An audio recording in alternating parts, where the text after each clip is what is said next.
ওয়ালটন এলজিবিটিকে সমর্থন করছে, সুতরাং আমরা ওয়ালটনের যাবতীয় পণ্যকে বয়কট করতে, বাদ দিতে, বিকল্প পণ্য ব্যবহার করতে সচেষ্ট থাকবো ইনশাআল্লাহ।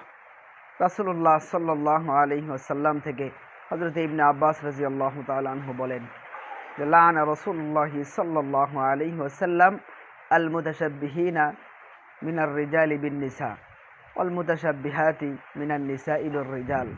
হযরত ইবনে আব্বাস রাদিয়াল্লাহু তাআলা আনহু বলেন, বুখারীর বর্ণনা, রাসূলুল্লাহ সাল্লাল্লাহু আলাইহি ওয়াসাল্লাম ওই সমস্ত পুরুষ এবং ওই সমস্ত নারীদের উপরে লানত করেছেন, অভিশাপ করেছেন যারা বিপরীত লিঙ্গের বেশভূষা ধারণ করে, পুরুষ হয়ে নারীর মতো সাজতে চায়, পুরুষ হয়ে নারী হতে চায়, আরেকজন যে নারী হয়ে পুরুষ সাজতে চায় বা পুরুষের সাজসজ্জা গ্রহণ করে।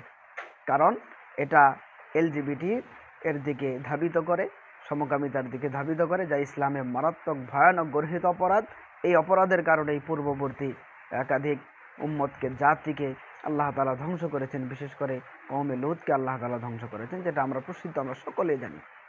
এই ভয়ানক অপরাধ সমাজে আসলে এটা সামাজিক একটা অবক্ষয়ের কারণ হবে।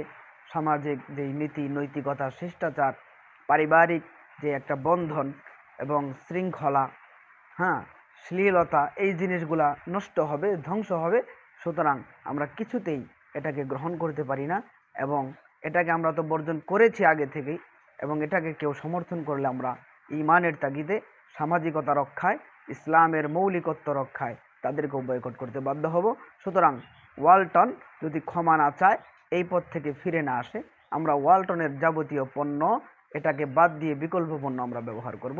আর তাছাড়া যেহেতু ওয়ালটনের নিজস্ব পণ্যই নেই, তারা মূলত চায়না থেকে আমদানি করে, চায়না থেকে আমদানি করা পণ্যগুলো নিজেদের নামে ব্র্যান্ড করে তারা বিক্রি করে।